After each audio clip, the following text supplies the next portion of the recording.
Experience in Education invites experiential Jewish educators to start on their own journey, to start their own conversations, and to develop themselves to be the greatest experiential Jewish educators that they can. What we want to achieve with Experience in Education is to allow those people who are truly passionate and those educators who are truly talented to remain in the field.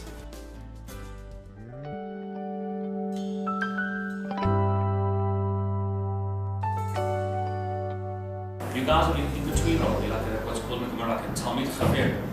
The learners are not just Talmidim fields, they're Chaverim fields, but you're not only Chaverim to them, you've got an educational role. What the Gemara calls Talmid Chaver is a Talmid who's a Chaver. You see, most of us are either teachers and parents are teachers or parents, they're at a different level, and then they've got friends. But somebody who's like on their level in terms of close in their age group, close to their generation, but a little bit above them, that can actually be seen in educational, I think is an invaluable position that you find yourselves in. We had to create something of almost an intrinsic motivation in order for them to continue it. Because we can say something, they can incorporate it in their lives for a couple of days, couple of weeks, even a year, all of that. What we need to do is we need to create the want for them to further that. I know for myself it's like such a great thing because it's constantly pushing me to be the best person I can be and the best example that I can be. The worst thing an educator Madrid could ever do is come across as judgmental. And I, unfortunately, in my career as Ben Akiva, I never really had a buddy that I connected to, and I once did. And I was going through a stage where I wasn't wearing a kippah, I wasn't so interested, and he once saw me somewhere at Nando's or whatever, and he walks up to me and just puts his hand on my head. And it came across as the most condescending, judgmental thing anyone could have ever done, as if to say where's your kippah, what's wrong with you, what are you doing? It's taken me a very long time to realise it, but they do look up to you and your behaviour definitely affects them in a huge and profound way. To be a Jewish educator, one must be an educated Jew. And if I think back to something that I read once in the Chovot Talmidim, which for me has always kind of been an educator's handbook, and in the introduction he says something along the lines of, if you can love your learners, your students, for who they become, even if it's completely different to what you put in for them to become, then you're a real educator. And that's something that's always stuck with me. We try so hard to enable people to take their own journeys, and ultimately we have to realize that every person is their own person. Everyone is unique, and they have to choose for themselves. And you can only do your best to love and to teach and to create a self-environment for people to want to grow. And by giving them the knowledge to empower themselves, to choose for themselves, I think that's really when people start to become their own people, and actually to form their own identities and to start their own journeys.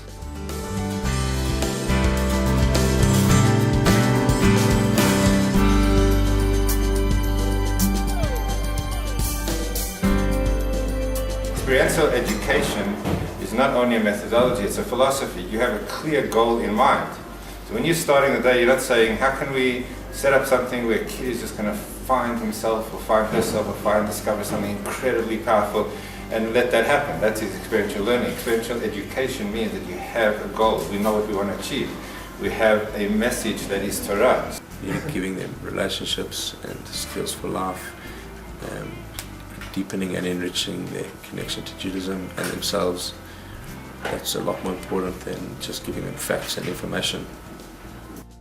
Any program that we create as experiential Jewish educators has to create a personal connection with the participant, has to create a personal want, a desire for the person who's going on the program to start their journey.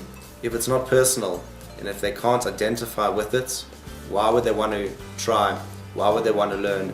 And why would they want to continue to start their own journey? It's our responsibility to give over the Torah, the knowledge that we are commanded to pass on from generation to generation over to our learners, but to give it to them in a way that they want to receive it, and to give it in a way that they can identify with it, to give it in a way that they can plug in to the information and really make it a part of their lives.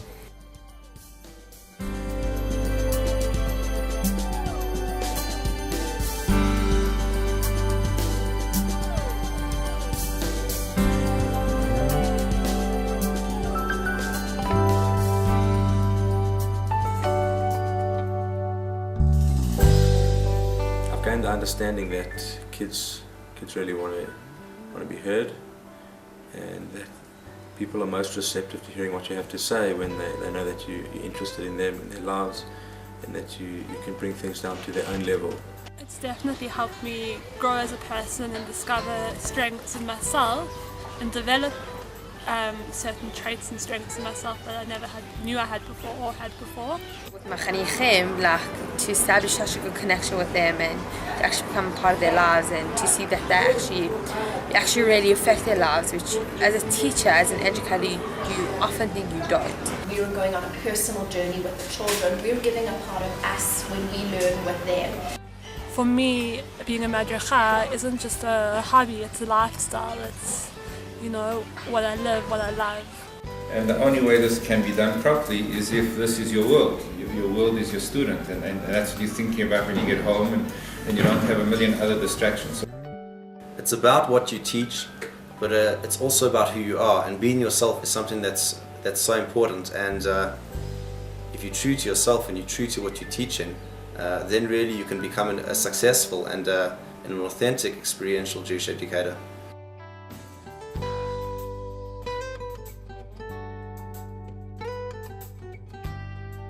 Next in experience and education is continuing the experience, creating the next seminar, and hopefully allowing everyone who came on the first seminar to continue their journey.